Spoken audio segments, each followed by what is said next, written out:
Welcome, listeners, to the Right Here, Right Queer podcast. I am RK Ashwick, here today with Tess Carletta. Hiya. And Noah Hawthorne. Hello. And today we are going to discuss Immortals. Not My Immortal, the classic Evanescence song, but immortal characters. I may have heavily dated myself with the Evanescence reference, and that's fine. You all now know that I am an ancient millennial bag of bones. And that's okay. I'm right there with you. Thank you. I knew I wasn't alone. No, not at all.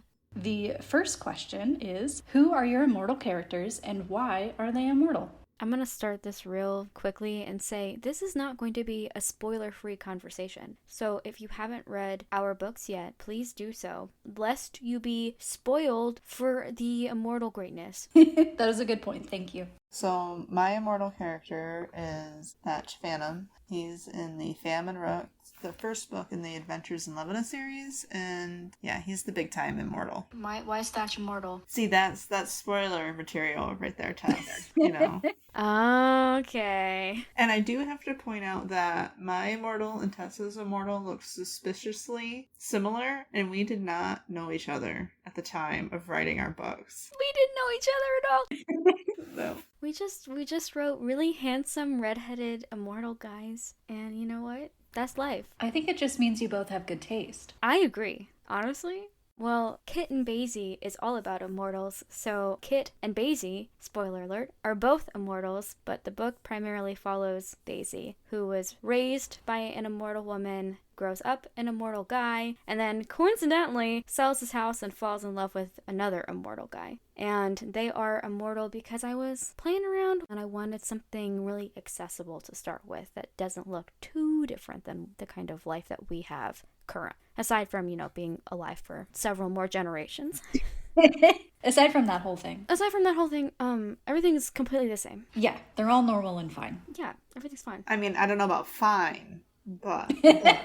I feel like that's the whole point of the book, is that it's not fine. The whole point of the book is, I'm immortal, suddenly I'm alone, what am I gonna do? Love that. So for me, my immortal character is Aspen from The Stray Spirit, and they are immortal because they're a forest spirit. In the Lute Song series, forest spirits, they can die from certain dangers, but they don't really naturally age. So that is how they are immortal. Tess, you already touched on this a little bit, but what drew you to write immortal characters? So when I wrote mine, it was very much like supposed to be a quick, fun idea. And it was just kind of the idea of someone was alive for a really, really long time. They would probably get really bored really fast. And what would you do if you were alive forever, and you had unlimited time and resources? And I also kind of like the idea of characters that, like, not so much in my book, but I was thinking all the different ways people can be immortal. Like, either they're from the very beginning of time, or maybe they started being immortal in, like, the 19th century, or, just all the different ways of doing it. And I was just thinking that listening to all of us. Yeah. So for Aspen, I didn't realize I had written them as immortal until writing book 2, The Spirit Well. Oopsies. Like, I'd already written that, yes, they don't need to sleep, they don't need to eat. I knew that that time didn't age them, but it didn't strike me as, oh, they're immortal and there are consequences to that, kind of like what Noah talked about, until writing book 2, which then heavily influenced the events of book 3, The Spirit's Curse, which I guess I should mention comes out this month. But yeah, big revelation on my part that A, made me sad, and B, totally changed how I wrote book 3. I feel like I had a similar moment with Kit and Basie because when I was writing Kit and Basie, initially I was just using it as a writing exercise. And so I was kind of working with like certain elements of the story and not focusing on others. And the immortality was one of the things that I was really not thinking a whole too lot about. And so the first draft of the book really doesn't talk about why Basie's mother, spoiler alert again, decides to utilize physician-assisted suicide and end her immortal life. Her excuse in the first draft is really crappy. And so then my beta readers called me out on that, and they were like, girl, come on, what's actually going on here? And I was like, I don't know, I really didn't think that hard about it. So then I had to think long and hard about what immortality actually looks like and what the issues could be, and I had to really shake up the type of immortal that she was. Like, I always knew she was immortal, but I had to like come to terms or come up with something to explain her feelings about immortality and why she did what she did. And I ended up coming to the conclusion that she's immortal and that she ages really, really, really, really, really, really, really slowly. And then you reach a certain point where your body starts to deteriorate and you'll still stay alive, but you'll lose all your function, kind of the way that people do when they have like a degenerative disease. So I feel like that's kind of like a similar thing of just like having to explore that in a new way once you realize that you got something else going on. I kind of had the similar thing too. Like I said, Fam and Rook started out as supposed to be like this fun, quick thing, but you can't really talk about or have a character with immortality and not realize all the shit they've probably seen and dealt with, and all the trauma they've accrued, you know, and how that definitely affects how they feel about life in the present. Oh yeah, For sure. absolutely. Yeah. My next question is actually, it's connected, and we touched on it a little bit, but I feel like it's very important to both of your stories. How do your characters feel about being immortal? Sick of it. I think probably both of us. Thatch is a really lonely person, but he's also very curious, and I feel he's one of the people that really takes advantage of being alive forever, and he's been around since the beginning of time. And he's also, this is kind of his second time around, so it's just really interesting to him to see how people change and evolve with technology, and he kind of has a hand in that in his own little corner of the world. So I think you just got to find that one thing to make you happy, to get you through all the rest of it, I think is really important. Yeah. That'll make sense for sure. I think for Kit and Basie, it's less about how they feel about the immortality itself and more about the life that they lead because they're immortal. And so they directly contrast each other, and that Basie has lived in the same place his entire life. And once he experiences this really tragic change, he's like, oh, I need to go somewhere else and start doing immortality the right way. And then Kit has been immortal for longer and has seen arguably some worser stuff and has instead spent immortality traveling the world.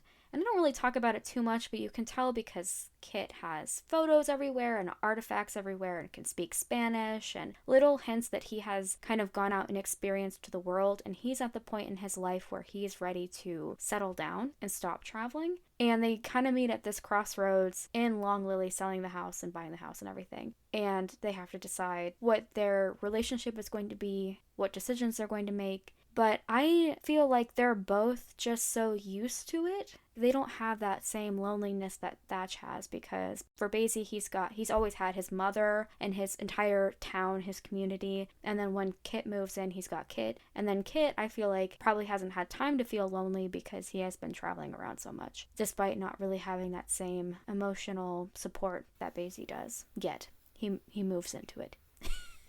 Yeah, they're like each other's compliments, you know? Yeah. Oh, I love them so much. It's very cool, the contrast between your two books. Because one, it's like, well, I've been here for a really long time and I'm sick of it. And another one is, it seems like they're kind of in the middle. And then for Aspen, they're sort of at the beginning.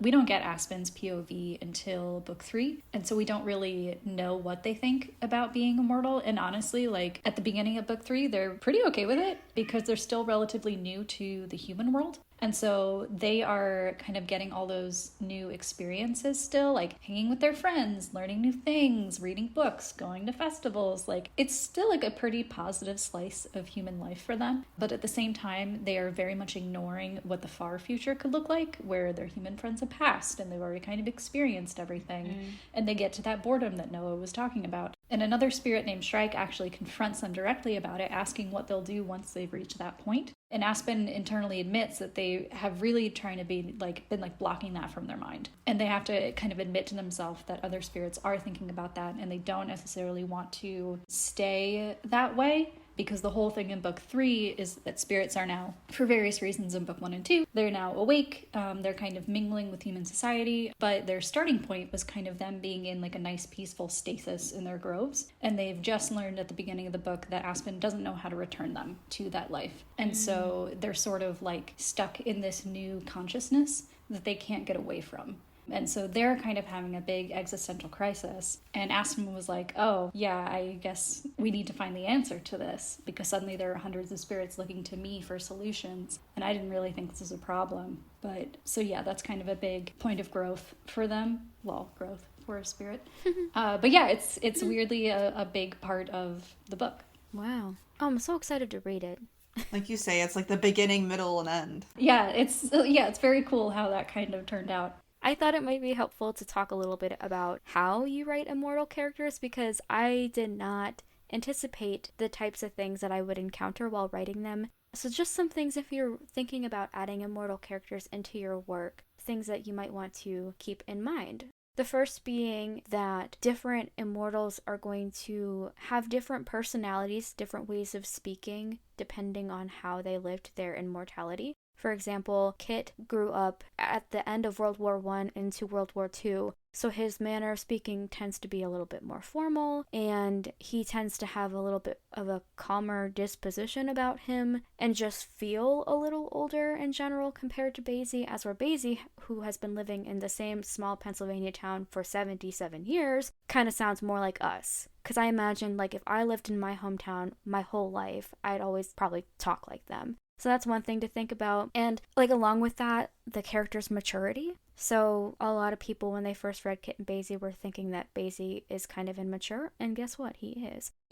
Being immortal and living a long time doesn't necessarily mean that you have to be mature. It just means that you've been alive a long time. But it also means that you have to make sure that the dates line up, that there's all sorts of time stuff that goes on, and that any historical stuff that you include in the story, if you're dealing with like a world that I do where it's kind of our world, all those historical facts are consistent, correct, accurate, blah, blah, blah, blah, blah.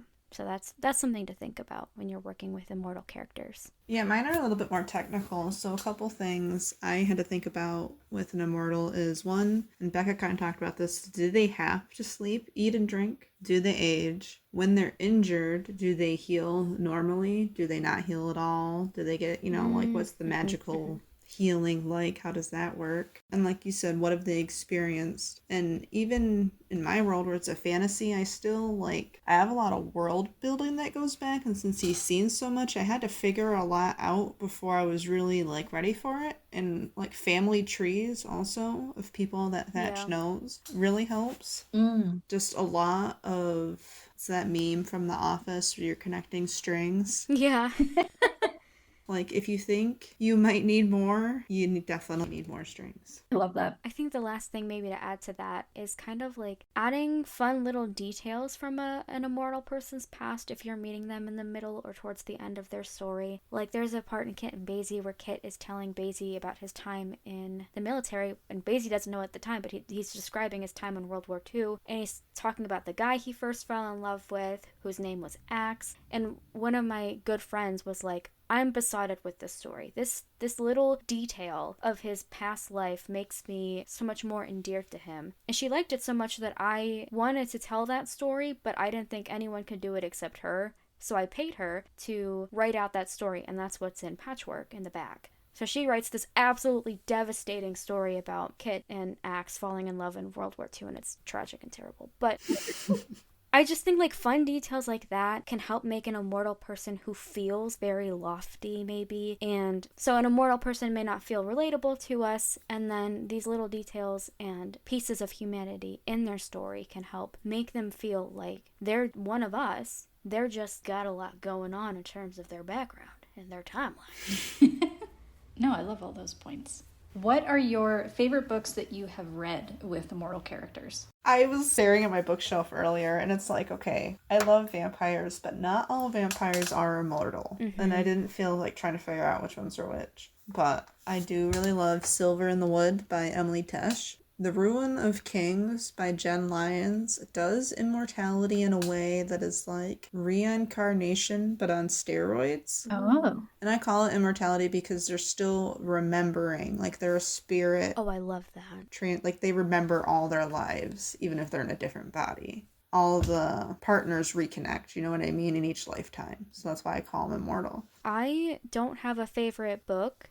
I will instead provide you with my least favorite immortal media, which I believe has a book, but I've not read it. I've only seen the movie, and it's The Age of Adeline. It's like a really fun introduction to immortality up until she falls in love with a guy and realizes that she's been in love with his dad. And then there's this weird thing where his dad's obsessed with her because she's the one that got away, and she ends up with the son. And there's like a weird love triangle, and I'm like, it makes me shiver. Girl, what the fuck are you doing? Like, girly pop, you didn't look at this man and see your old lover's face in that? Bro, that's Harrison Ford. He's got a memorable face, okay? So, I just think that writers out there, if you're gonna write immortality, do good in the world. Don't use it for evil. I haven't heard of that, but now I'm kind of glad that I haven't. Oh my god.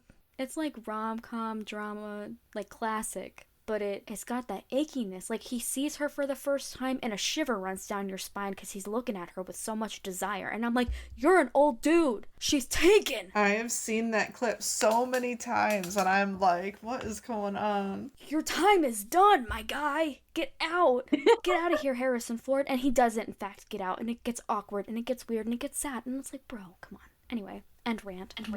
Wow. What about you, Becca? Let's see. I mean, there's a lot of books, like, technically with immortal characters, but don't really address it. Like, Encyclopedia of Fairies has, like, immortal fae, but, like, they don't really talk about it. So, which is why I really appreciate that both of your books actually, like, address it. I've got some kind of, maybe they're stretches, and you can tell me if I'm wrong here, but This Is How You Lose the Time War, because the two characters are constantly time traveling, it doesn't seem like they age, and passage of time is just, like, kind of weird, so they feel immortal, and, like, their relationship feels timeless. It's not necessarily, like, about that, but it is. I don't know. It's, just go read it. It's so good. Yeah. One Last Stop, one of the main characters is stuck in a sense and, like, can't really age. So she's, I guess, like, kind of, like, conditionally immortal until she gets unstuck. And then this is the biggest stretch, and also this has spoilers for Nimona. So if you have not seen or read Nimona, maybe skip ahead or something. But it's implied kind of towards the end that Nimona is a regenerating otherworldly being. And I think once you realize that, looking back at the story, it really colors her, like, self-deprecating opinion of herself and also how long she's been experiencing being othered. Oh, Nimona. Yeah. I love that. I love it so much. I love Nimona. Yeah, it's great and it's depressing, and it really just kind of throws her life in a new light once you realize that. And I kind of wish they explored it more, but then I also understand why they didn't, so... They do in the movie. Yeah, they do. Yeah, it's a little bit more mentioned in the movie. But I feel like it's also not something that you know about Nimona until, like, the end, kind of, or close to the end. Yes, but then you rewatch it 10 times, Becca. And then, you know, Fair. you ingrain it into your brain, all the pining and longing. That is fair. Oh, yeah, I'm so glad that movie turned out well. At least I really liked the movie and the book. Yeah. To piggyback off The Darkness Outside of Us. Okay, I was just looking at that on the shelf going, I don't think it counts, though. It does. I can't say how, but it just does. Wait, I have not heard of that book. Can you give the log line? So essentially what the book is about is these two spacefarers go on a spaceship and get sent on this mission to go rescue one of their sisters. And then there's 3 characters in the book. It's the 2 of them and the AI that runs their ship. And that's really all we can tell you. Okay. Based on the sequel, I'm going to say it's Immortality. Oh. Based on the sequel, I'm gonna say they're all, if you've read the book, I mean all, mortal. And this, we'll have to debate this after. I have not read the end of it. You haven't read the end of it? No, I haven't read that of the sequel. But I was just like the fact. Okay, I don't want to spoil it for people that haven't read it. But I don't know. I feel like it's to me is immortal in the way it talks about humanity and kind of living beyond what you're supposed to. I think it's immortality in a way that is not the way that we usually think about immortality. And if you want to know what the fuck that means, go to your bookstore, go to your library, get the book, bring your tissues. It's so good. The audiobook is spectacular. Does it deal with like the fact that space travel means that you age differently, and so you're kind of not aging while people on Earth are aging? No. Oh, okay. I didn't know if we were going all like interplanetary here, but I will have to go read the book. And listener, if you agree or disagree that it's about immortals, let us know. Come for me, it's okay. I just think that the point of it is that they are very much mortal. But some things about them are immortal. You know, like... Yeah. Okay, anyway, read the book. Got it.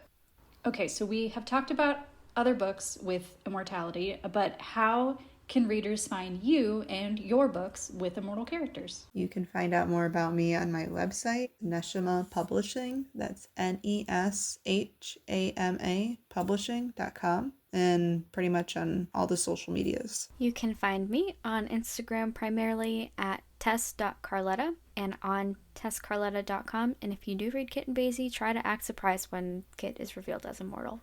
Thank you. Oh, Kit. For me, you can find me on Instagram and TikTok at RK Ashwick Books or on my website, rkashwick.com.